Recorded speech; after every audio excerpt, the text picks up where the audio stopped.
사도신경으로 우리들의 신앙을 고백하겠습니다. 전능하사 천지를 만드신 하나님 아버지를 내가 믿사오며 그 외아들 우리 주 예수 그리스도를 믿사오니 이는 성령으로 잉태하사 동정녀 마리아에게 나시고 본디오 빌라도에게 고난을 받으사 십자가에 못 박혀 죽으시고 장사한 지 사흘 만에 죽은 자 가운데서 다시 살아나시며 하늘에 오르사 전능하신 하나님 우편에 앉아 계시다가 저리로서 산 자와 죽은 자를 심판하러 오시리라. 성령을 믿사오며 거룩한 공회와 성도가 서로 교통하는 것과 죄를 사하여 주시는 것과 몸이 다시 사는 것과 영원히 사는 것을 믿사옵나이다. 아멘.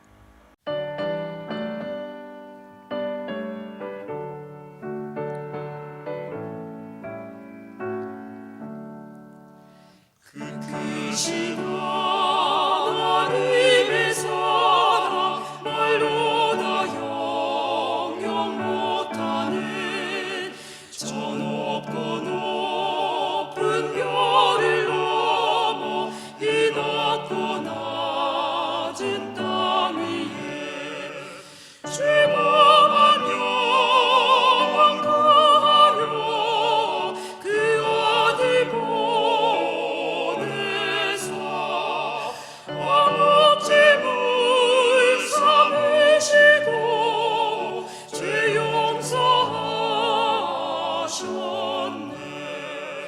하나님 크신 사랑을 증명다 못하네.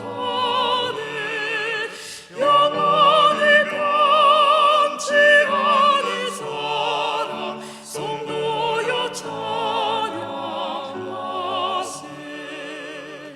괴로운 시절 지나가고 땅 위에 영화 쇠할 때 주 믿지 않던 영혼들은 큰 소리 외쳐 울어도 주 믿는 성도들에게 큰 사랑 베푸사 우리의 죄 사했으니 그 은혜 잊을까. 하나님 크신 사랑은 증명다 못하네. 영원히 변치 않는 사랑 성도여 찬양하세. 하늘을 두루마리 삼고 바다를 먹물 삼아도 한없는 하나님의 사랑 더 길어 갈 수 없겠네. 하나님의 크신 사랑 그 어찌 닿았을까. 저 하늘 높이 사도 채우지 못하리. 하나님 크신 사랑을 증명다 못하네. 영원히 변치 않는 사랑 성도여 찬양하세. 이 시간 우리에게 주신 하나님의 말씀 사사기 9장 46절로 57절 말씀입니다. 사사기 9장 46절로 57절 말씀. 세겜 망대의 모든 사람들이 이를 듣고 엘브리 신전의 보루로 들어갔더니 세겜 망대의 모든 사람들이 모인 것이 아비멜렉에게 알려지매 아비멜렉 및 그와 함께 있는 모든 백성이 살몬산에 오르고 아비멜렉이 손에 도끼를 들고 나뭇가지를 찍어 그것을 들어올려 자기 어깨에 메고 그와 함께 있는 백성에게 이르되 너희는 내가 행하는 것을 보나니 빨리 나와 같이 행하라 하니 모든 백성들도 각각 나뭇가지를 찍어서 아비멜렉을 따라 보루 위에 놓고 그것들이 얹혀 있는 보루에 불을 놓으매 세겜 망대에 있는 사람들이 다 죽으니 남녀가 약 1,000명이었더라. 아비멜렉이 데베스에 가서 데베스에 맞서 진치고 그것을 점령하였더니 성읍 중에 견고한 망대가 있으므로 그 성읍 백성의 남녀가 모두 그리로 도망하여 들어가서 문을 잠그고 망대 꼭대기로 올라간지라. 아비멜렉이 망대 앞에 이르러 공격하며 망대의 문에 가까이 나아가서 그것을 불사르려 하더니 한 여인이 맷돌 윗짝을 아비멜렉의 머리 위에 내려 던져 그의 두개골을 깨뜨리니 아비멜렉이 자기 무기를 든 청년을 급히 불러 그에게 이르되 너는 칼을 빼어 나를 죽이라. 사람들이 나를 가리켜 이르기를 여자가 그를 죽였다 할까 하노라 하니 그 청년이 그를 찌르매 그가 죽은지라. 이스라엘 사람들이 아비멜렉이 죽은 것을 보고 각각 자기 처소로 떠나갔더라. 아비멜렉이 그의 형제 70명을 죽여 자기 아버지에게 행한 악행을 하나님이 이같이 갚으셨고 또 세겜 사람들의 모든 악행을 하나님이 그들의 머리에 갚으셨으니 여룻바알의 아들 요담의 저주가 그들에게 응하니라. 아멘. 잠시 기도하겠습니다.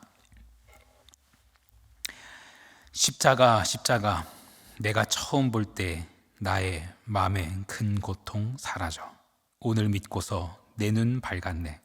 참 내 기쁨 영원하도다. 하나님, 오늘도 우리가 오직 십자가를 바라보며 살게 하옵소서.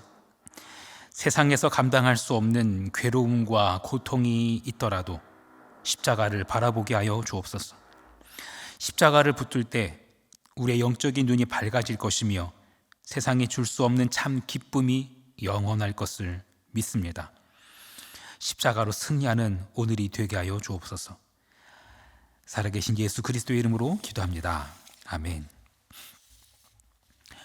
사사기에는 12명의 사사 이야기가 등장합니다. 그런데 12명의 모든 사사 이야기가 자세히 등장하는 것은 아닙니다. 드보라, 기드온, 삼손 이런 사사들의 이야기는 자세히 소개됩니다만 이름조차 생소한 사사들이 있습니다. 돌라, 압돈, 야일 이런 사사들은요 불과 2절, 3절 이렇게만 짧게 언급됩니다. 그런데 사사도 아니면서 한 장 이상의 아주 긴 분량을 차지하고 있는 인물이 있습니다. 바로 아비멜렉입니다. 창세기에도 아브라함과 관련된 인물로 아비멜렉이 등장합니다만 동명이인입니다. 아비멜렉, 그 이름의 뜻은 내 아버지는 왕이시다 이런 뜻입니다. 그의 아버지가 누구인고 하니 아비멜렉의 아버지 사사 기드온입니다. 그런데 아비멜렉은 출생의 비밀이 있는 사람입니다. 한번 성경을 읽어볼까요? 8장입니다. 사사기 8장 30절과 31절 말씀. 기드온이 아내가 많음으로 그의 몸에서 낳은 아들이 70명이었고 세겜에 있는 그의 첩도 아들을 낳았으므로 그 이름을 아비멜렉이라 하였더라. 기드온 아내가 많았습니다. 아들은 무려 70명이었습니다. 딸 빼고 아들만 70명이 자식이 정말 많았습니다. 그런데 그런 여러 아내에 속하지 못한 여인 첩, 그 첩에게서 태어난 서자 70명의 아들이 있는데 그 아들에 포함되지도 못한 서자 출신이었던 자가 바로 아비멜렉입니다. 우리나라 소설 중에도 유명한 서자 출신이 있죠. 아버지를 아버지라 부르지 못했던 인물 홍길동입니다. 아비멜렉도 아마 그와 비슷한 심정 아니었을까 싶습니다. 아들만 70명이니 서자 출신 아비멜렉은 자기 아버지가 사사 기드온이라고 말도 못하고 살았을 것 같습니다. 그래서일까요? 아비멜렉은 자기 아버지가 아닌 어머니의 고향을 찾아갑니다. 어머니의 고향이 세겜이었어요. 그 세겜에 찾아가서 그 세겜 사람들을 포섭합니다. 이렇게 얘기한 거예요. 그 기드온의 아들이 70명인데 이 세겜 마을을 70명이 와서 다스리는 게 좋겠냐? 아니면 이 세겜 출신인 내가 지도자가 되는 게 좋겠냐? 이렇게 합니다. 그리고 이 말에 세겜 사람들이 넘어갑니다. 그리고 반역을 일으킵니다. 사사기 9장 4절과 5절 말씀입니다. 바알브리 신전에서 은 70개를 내어 그에게 주매 아비멜렉이 그것으로 방탕하고 경박한 사람들을 사서 자기를 따르게 하고 오브라에 있는 그의 아버지 집으로 가서 여룻바알의 아들 곧 자기 형제 70명을 한 바위에서 죽였으되 다만 여룻바알의 막내 아들 요담은 스스로 숨었으므로 남으니라. 아비멜렉은 세겜 사람들이 준 돈으로 불량배와 건달을 매수합니다. 우리가 읽고 있는 개정 성경에는 좀 점잖은 말로다가 경박하고 방탕한 사람 이렇게 번역했습니다만 공동 번역, 새 번역, 현대인의 성경 등등에서는 불량배, 건달 이렇게 해서 번역했습니다.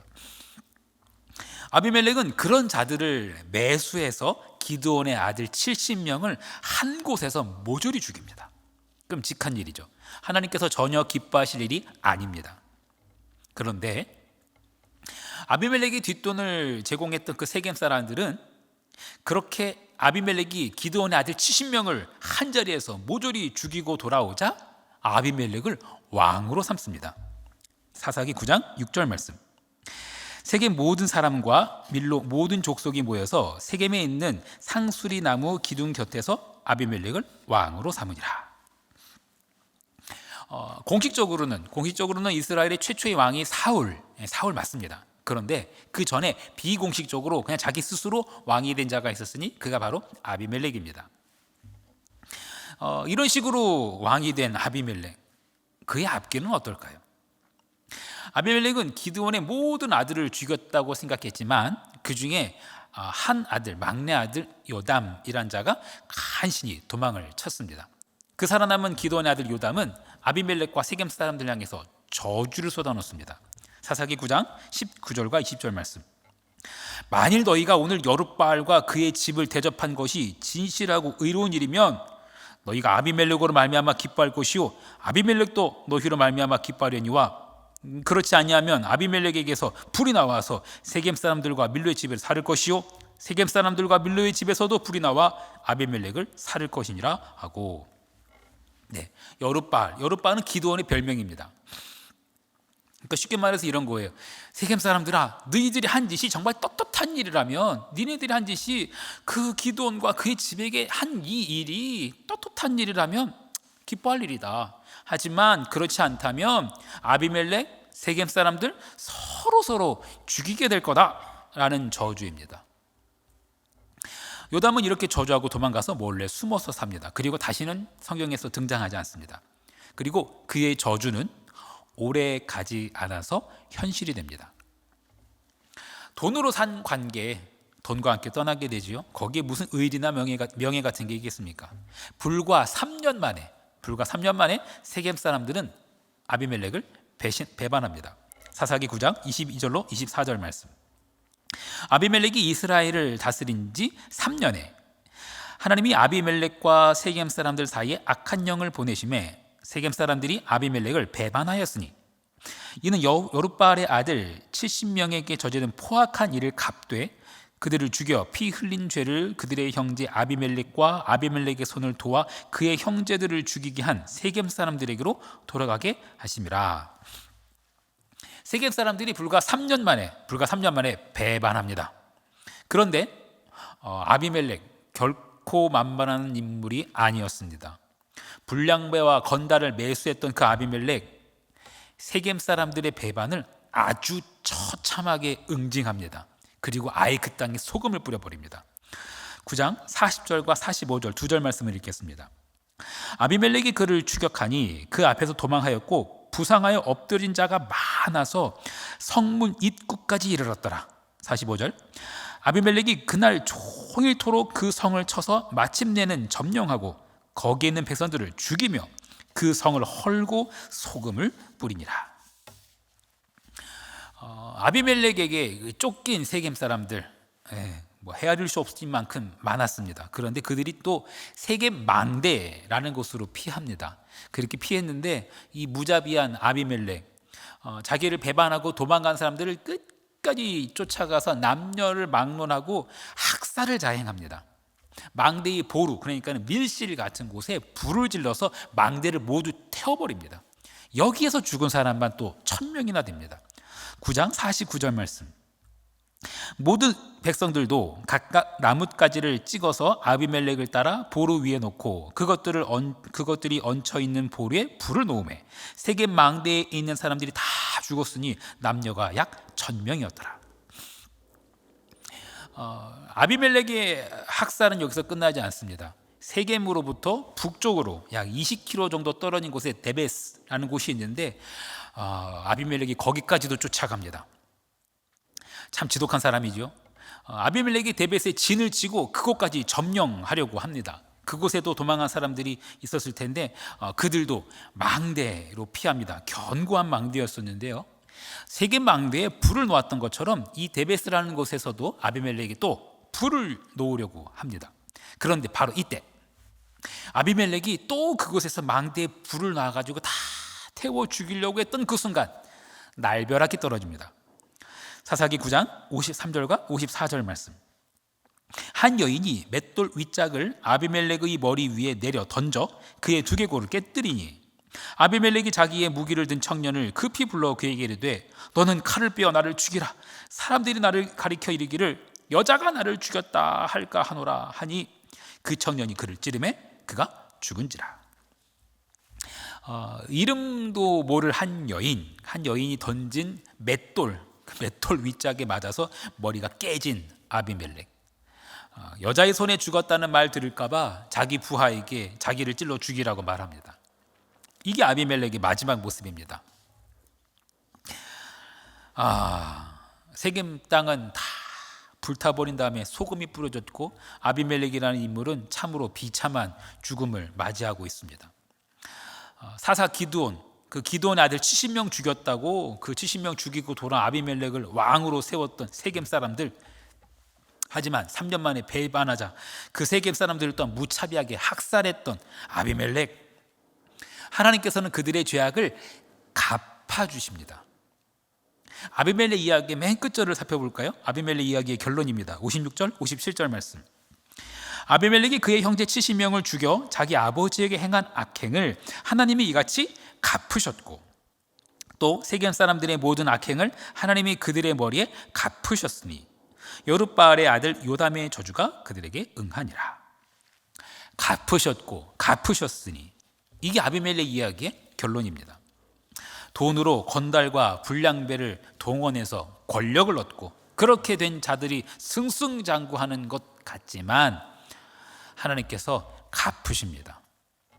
역사의 주관자는 여호와 하나님이십니다. 로마서 12장 19절 말씀. 내 사랑하는 자들아 너희가 친히 원수를 갚지 말고 하나님의 진노하심에 맡기라. 기록되었으되 원수 갚는 것이 내게 있으니 내가 갚으리라고 주께서 말씀하시니라.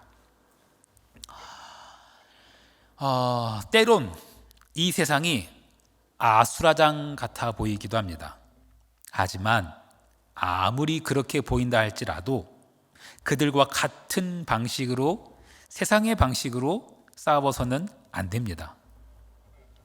원수는 하나님께서 갚으실 것입니다. 하나님의 다스리심을 믿는 하나님 나라 백성이라면 하나님 나라의 방식으로 갚아줘야 합니다. 하나님 나라의 방식은 무엇일까요?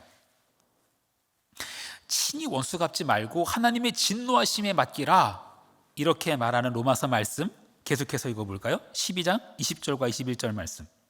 내 원수가 줄이거든 먹이고 목마르거든 마시게 하라.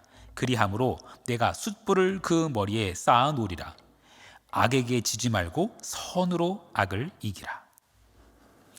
이게 하나님 나라의 원수 갚는 방식입니다.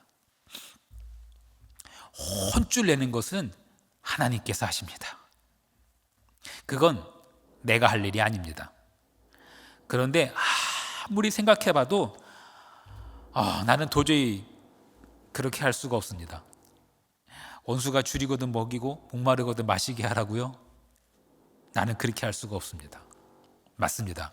이건 내가 하는 게 아니라 오직 내 안에 계신 성령께서 하십니다. 오늘도 우리가 성령의 도우심과 성령의 동행하심을 간구해야 하는 이유가 여기 있습니다. 내가 하는 게 아니라 내 안에 계신 성령께서 하십니다. 사랑하는 성도 여러분, 하나님께서 여러분의 원수를 갚아주시기를 바랍니다. 하나님께서 갚으실 것입니다. 원수 갚는 것을 하나님께 맡기고 우리는 우리가 해야 할 일을 해야 합니다. 그것은 원수마저 사랑하는 것입니다. 성령의 도우심을 구하십시오. 성령의 도우심으로 말미암아 오늘 우리의 삶에 하나님의 나라가 임하기를 간절히 축원합니다. 주기도문 하시겠습니다. 하늘에 계신 우리 아버지여, 이름이 거룩히 여김을 받으시오며 나라가 임하시오며 뜻이 하늘에서 이루어진 것 같이 땅에서도 이루어지이다. 오늘 우리에게 일용할 양식을 주시옵고 우리가 우리에게 죄 지은 자를 사하여 준 것 같이 우리 죄를 사하여 주시옵고 우리를 시험에 들게 하지 마시옵고 다만 악에서 구하시옵소서. 나라와 권세와 영광이 아버지께 영원히 있사옵나이다. 아멘.